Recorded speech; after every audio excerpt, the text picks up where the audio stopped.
The steam was a ghost, rising from the bubbling pot of pork broth, clinging to her face in the humid Tokyo night. It smelled of star anise and ginger, a scent so familiar it was part of her own skin. Amara stirred the rich liquid with a long wooden ladle, the rhythmic clack against the metal pot a steady heartbeat in the chaos of the Shinjuku market. 19 years old, and this was her entire world, a 10 by 10-foot stall, a propane burner that hissed like a snake, and the best ramen on this side of the city. She worked with an economy of motion honed by years of practice. Noodles into the boiling water, a swirl to separate them. A precise ladle of broth into a waiting bowl. A fan of perfectly sliced pork, a soft-boiled egg nestled beside it, a sprinkle of green onions. It was a dance she could do in her sleep. Around her, the market sang its nightly song, the sizzle of yakitori grills, the shouts of vendors, the endless river of feet on pavement. Then, the world went quiet. It wasn't a true silence, but a pocket of it, a void carved out of the noise. It started with the car. A long, black sedan, polished to a mirror finish that reflected the market's neon glow in distorted streaks. It moved with an unnatural slowness, parting the crowds not with a horn, but with its sheer, intimidating presence. It was a predator cruising through a field of mice. The car stopped directly in front of her humble stall. Amara kept her head down, focusing on wiping the worn wooden counter. You didn't look at cars like that. You didn't look at the men who rode in them. You became invisible, a part of the scenery, and you prayed they passed you by. The back window slid down with a faint, electric hum. She could feel the stares of the other vendors, the sudden halt in conversations. The air grew heavy, thick with a tension that had nothing to do with the humidity. She risked a glance. All she could see was a hand resting on the open window frame. It was a man's hand, elegant and still, adorned with a single, heavy signet ring of dark, unadorned metal. The cuff of his white shirt was immaculate, the sleeve of his black suit tailored with surgical precision. A voice, low and smooth as worn velvet, cut through the market's hum. One bowl. It wasn't a request. It was a command, issued with the calm certainty of a man who had never been denied anything. Amara's heart hammered against her ribs, a frantic bird trapped in a cage. She looked up, past the hand, and met his eyes. They were dark, bottomless, and utterly devoid of emotion. He wasn't looking at the menu or the stall or the steam. He was looking at her. His face was all sharp angles and unforgiving lines, a masterpiece carved from stone. A thin, white scar cut through his left eyebrow, the only imperfection on an otherwise flawless canvas. She swallowed, her throat suddenly dry. "What kind?" she managed, her voice barely a whisper. "The one you make," he said, his gaze unwavering. That was it. No further instruction. She turned back to her station, her hands moving on autopilot. Her mind, however, was screaming. This man was not a tourist. He was not a salaryman on his way home. He was danger, wrapped in a $1,000 suit and smelling faintly of sandalwood and smoke. The other customers who had been waiting melted back into the crowd, leaving a wide, empty space around her stall. She prepared the bowl with trembling hands, her usual grace deserting her. She could feel his eyes on her back, a physical weight. The noodles cooked. The broth was ladled. The toppings were arranged. It was perfect, just like every other bowl she'd ever made, but it felt different. It felt like a final exam, a test she didn't know she was taking. When it was ready, she picked up the heavy ceramic bowl. She would normally pass it to a customer over the counter, but he was in the car. She took a hesitant step forward, leaving the sanctuary of her stall. The air outside felt colder, charged. She held the bowl out toward the window. One of his men, a mountain in a suit sitting in the passenger seat, made a move to get out, presumably to take it from her. "No," the man in the back said. The word was quiet, but it stopped the mountain instantly. He leaned forward slightly. He took the chopstick she offered, his long fingers brushing against hers for a fraction of a second. The contact was like a jolt of electricity, cold and sharp. And then, to her utter shock, and to the silent, gaping horror of everyone watching, he did not take the bowl. He simply lowered his head and began to eat. From the white bowl she was holding in her trembling hands. The market disappeared. The sounds, the smells, the people, it all faded into a blur. There was only the man in the car, the weight of the bowl in her hands, and the quiet, rhythmic click of his chopsticks. He ate with a focused intensity, his eyes never leaving hers. It was the most intimate, terrifying thing she had ever experienced. It was an act of possession, a public declaration she couldn't possibly understand. He was not just eating her ramen, he was consuming her, marking her in front of the entire world. He finished every last drop of the broth, a gesture of ultimate respect for a ramen chef. When he was done, he placed the chopsticks neatly across the empty bowl. "What is your name?" he asked, his voice still low, still calm. "Amara," she whispered. He considered her name for a moment, tasting it as he had tasted her soup. "Amara," he repeated, and the way he said it was different. It sounded like a claim. He reached into his suit and pulled out a thick wad of cash, placing it on the edge of her counter. It was more money than she made in a month. "Close your stall," he said. Before she could process the words, the window slid up, sealing him away. The black car pulled away from the curb as silently as it had arrived, disappearing into the river of Tokyo traffic. Amara stood frozen, the empty bowl still in her hands, the warmth of the ceramic a fading memory. The wad of cash sat on her counter, a silent, damning piece of evidence. The market slowly came back to life around her, but it was different now. The whispers had started. She was no longer just the ramen girl. She was the girl who had fed Kenji Tanaka from her own hands. She would think about that later, about the fear and the confusion. But in that moment, all she could feel was the ghost of his touch on her fingers and the chilling certainty that this was not an ending. It was a beginning. That was the moment everything changed. An hour later, as she was packing up, her hands still not quite steady, two men in dark suits approached her stall. They were not the men from the car, but they carried the same aura of quiet authority.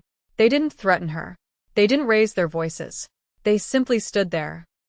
"Mr. Tanaka requires your presence," the taller one said. His voice was polite, but his eyes were hard. I have to clean up," she stammered, a pathetic excuse. "It will be taken care of," the man said. He gestured to her cart, her pots, her entire life's work. "Everything will be taken care of." The unspoken part of that sentence hung in the air, whether you come with us or not. She had a choice, but it wasn't a real one. She could run, but where would she go? A man like that, a man who could silence a market with a look, his reach was absolute. She thought of the wad of cash, still tucked into her apron. It wasn't a payment. It was a down payment.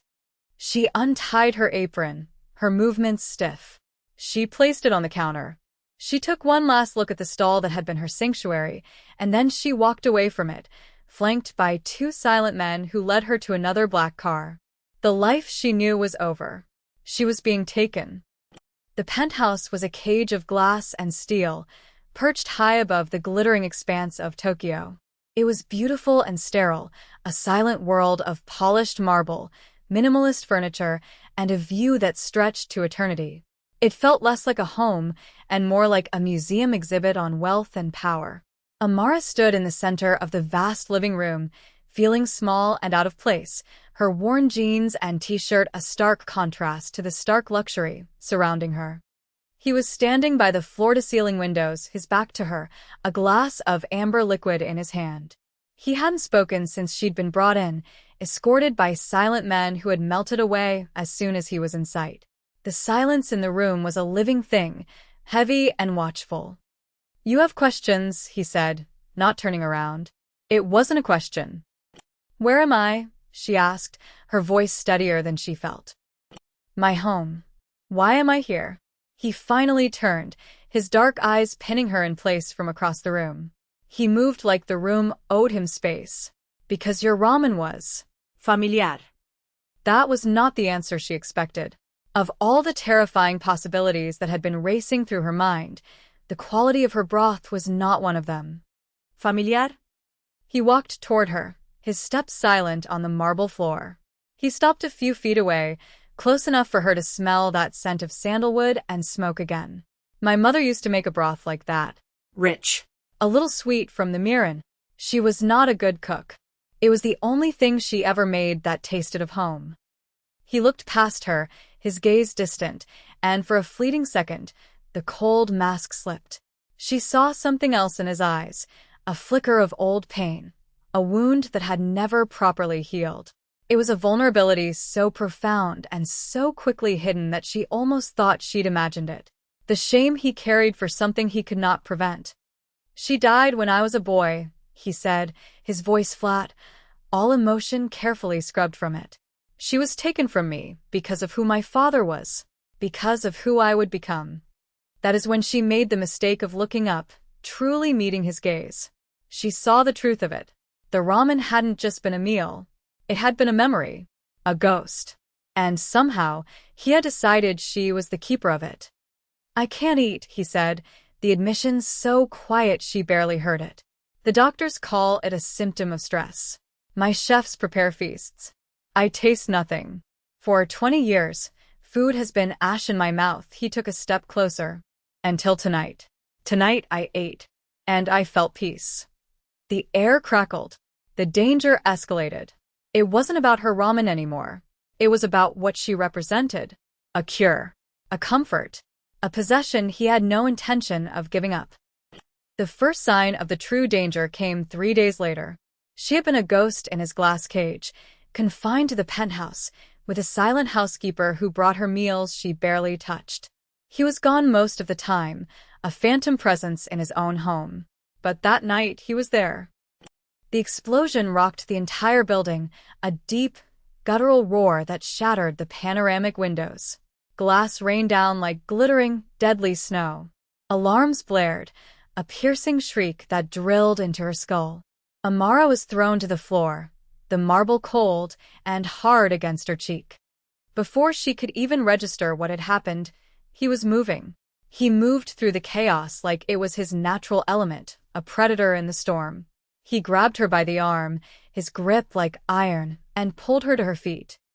"Stay with me," he commanded, his voice a low growl that cut through the alarms. Men in suits appeared from nowhere, guns drawn, forming a protective circle. Gunfire erupted from the hallway, sharp, popping sounds that were terrifyingly real. This wasn't a movie. This was his life. And now it was hers. He shoved her behind him, his body a solid wall shielding her from the chaos. She could feel the heat of him, the tension coiled in his muscles.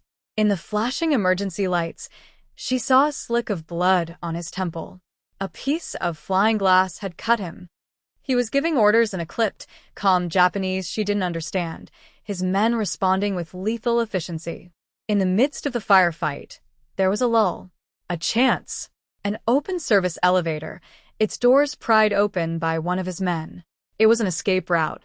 She could have run. No one would have stopped her. They were focused on the threat, on protecting him. She could have disappeared into the chaos of the city. She looked at the open elevator, then back at him. At the blood trickling down the side of his face, staining the perfect collar of his shirt. And she made a choice. She didn't run. Instead, she ripped a piece of fabric from the hem of her own shirt, a long strip of cotton. She reached up, her hand shaking, and pressed it against the cut on his temple. He flinched, not from pain, but from surprise. His dark eyes locked onto hers, wide with something she couldn't name.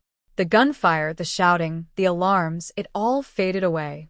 There was only the pressure of her hand on his skin, the smell of cordite and his cologne, the impossible silence between them. He didn't speak. He didn't have to. In that moment of shared violence, a bond was forged. She had chosen to stay. She had chosen to help him. And, in his world, a choice like that was a debt of blood. The safe house was a world away from the glass penthouse. It was a traditional Japanese house, hidden behind high stone walls in a quiet Kyoto neighborhood. Paper screens replaced glass walls, and the scent of old wood and rain replaced the sterile air of the city. Here, the silence was different. It was peaceful, ancient. Amara knelt on a tatami mat, dabbing an antiseptic wipe on the cut above Kenji's eye. The chaos of the attack had subsided, leaving a strange, vibrating tension in its wake. His men were ghosts at the perimeter of the property, leaving them in a bubble of forced intimacy. He had refused a doctor, another sign of his deep-seated distrust of outsiders. So the task had fallen to her. He sat perfectly still, his back straight, watching her with an unnerving intensity. He had shed his ruined suit jacket, and the white shirt he wore was unbuttoned at the collar, revealing the faint, dark lines of ink coiling around his neck and disappearing downwards. Tattoos of a man bound by an oath. "You could have left," he said, his voice a low rumble in the quiet room. "The elevator. You could have run." "You were bleeding," she replied simply, not looking up from her task.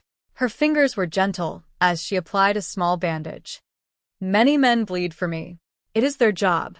It is not yours." He reached up and caught her wrist, his grip firm but not painful. Her hand froze, hovering near his face.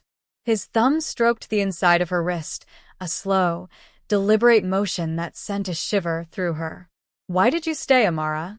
She told herself it was survival instinct, that a bleeding crime boss was no use to her. But she knew it was a lie. "I don't know," she whispered, and it was the honest truth. He held her gaze, and the silence between them was not empty. It was filled with everything they couldn't say. He was the most dangerous man she had ever met, a king in a kingdom of violence and fear. But in the quiet moments like this one, she saw the flicker of the boy who had lost his mother, the man who tasted nothing but ash. The attack had changed things. The enemy, the Hashimoto clan, he had told her, a rival faction hungry for his territory, now knew she existed. They had seen him shield her. They had seen him prioritize her safety. They had seen a weakness. The proof of this came 2 nights later. Kenji was in a meeting in another part of the house. Amara was in the small, serene garden, trying to find a moment of peace under the pale moonlight. The air was cool, smelling of damp earth and moss. They came without a sound, 2 shadows detaching themselves from the deeper darkness of the garden. Before she could scream, a hand clamped over her mouth and a strong arm wrapped around her waist, lifting her off her feet. Panic, cold and absolute, seized her. She thrashed, kicking, but the man holding her was a wall of muscle. They were dragging her toward the back wall, toward escape. Her mind raced. She was not helpless. She would not be a passive victim. Her fingers scrabbled for purchase, finding a loose, heavy stone from the garden's decorative border. She gripped it, her knuckles white. With all her strength, she swung her arm back, smashing the rock into the face of the man holding her. He grunted in pain, his grip loosening for a fraction of a second. It was enough. She broke free, stumbling forward. The other man was on her in an instant, a knife flashing in the moonlight. She scrambled backward, falling onto the damp moss. He loomed over her, his face a mask of cruel intent. This was it. This was how she died. But then, a blur of motion. "Kenji." He moved with a lethal grace that was terrifying to behold. He hadn't made a sound, but he was there, a demon conjured from the shadows. There was no wasted effort, no flourish. It was surgical. A swift, brutal strike to the man's throat. A twist of the arm that held the knife, a sickening crack of bone. The man crumpled to the ground without a sound. The other man, the one she had hit with the rock, drew a gun. He was too slow. Kenji was already turning, his movements impossibly fast. He closed the distance between them in 2 silent steps. The gunshot was deafening in the small garden, but the bullet went wide, burying itself in the ancient stone wall. Kenji disarmed him with the same brutal efficiency, and a moment later, the second man lay still on the ground. The entire confrontation had lasted less than 10 seconds. Kenji stood over the 2 bodies, his chest rising and falling, the only sign of his exertion. He turned to look at her, his face dark and unreadable in the moonlight. He saw her on the ground, the rock still clutched in her hand, her knuckles scraped and bleeding. He saw the terror in her eyes, but he also saw the defiance. She had fought back. She had crossed a line she could not uncross. He walked over and knelt in front of her. He didn't offer a hand to help her up. Instead, he gently took her hand, the one holding the rock, and uncurled her stiff fingers. The rock fell to the moss with a soft thud. He examined her bleeding knuckles, his touch surprisingly gentle. "The thought of them touching you," he said, his voice raspy, raw with an emotion he couldn't hide. "It is a feeling I have not had since I was a boy. It is unacceptable." It was not a declaration of love. It was something far more dangerous. It was a confession of possession, a claim staked in blood and violence. He was no longer just her captor. He was her protector. And she, in turn, was no longer just a victim. She was a survivor who had drawn blood to stay alive in his world. The next day, a package arrived. A simple wooden box left at the front gate. Inside, nestled on a bed of white silk, was a single, perfect bowl of ramen noodles, the kind she used to sell from her stall. It was a message from the Hashimoto clan, clear and chilling. "We know who she was. We know where she came from. We can touch her past." The war was no longer just his. It had become personal. The final confrontation was set for a neutral location, a high-end, traditional restaurant in Gion, Kyoto's geisha district, a place of quiet elegance and unspoken rules. The head of the Hashimoto clan had requested a meeting to discuss terms of a truce. It was a lie. Both Kenji and Amara knew it was a trap. "You will not go," Kenji had stated, his voice leaving no room for argument. They were in the main room of the safe house, the air thick with impending violence. "They made this about me," Amara countered, standing her ground. She was no longer the frightened girl from the market. The last few weeks had forged something new in her, something harder. "They sent that bowl to me. If I hide while you fight a war that started because of me, what does that make me?" He looked at her, truly looked at her. He saw the fire in her eyes, the steel in her spine. He was the head of a powerful Yakuza clan, a man who commanded legions of soldiers with a single word. But in that moment, he could not command this one woman. He saw that trying to protect her by hiding her would only break her spirit. And he had come to value that spirit more than her safety. He gave a single, sharp nod. "You will not leave my side." The restaurant was a maze of polished wood and paper screens. The air smelled of incense and expensive sake. Hashimoto was waiting for them in a private room, flanked by two of his largest enforcers. He was an older man with a cruel smile and eyes like chips of obsidian. The negotiations were a farce, a delicate dance of veiled threats and false pleasantries. Kenji was a master of this game, his voice calm and measured, giving away nothing. Amara sat beside him, silent and observant, her hands folded in her lap. She felt like a chess piece, the queen placed deliberately in the center of the board. As expected, the trap was sprung. Hashimoto gave a subtle signal, and his men moved, drawing concealed weapons. But Kenji's men, disguised as restaurant staff, were faster. The room exploded into chaos. In the confusion, Hashimoto himself lunged for Amara, grabbing her, pulling her in front of him as a human shield. A cold blade pressed against her throat. "End this now, Tanaka," Hashimoto snarled, his breath hot on her neck. "Or she dies." Kenji froze, his face a mask of cold fury. His men hesitated.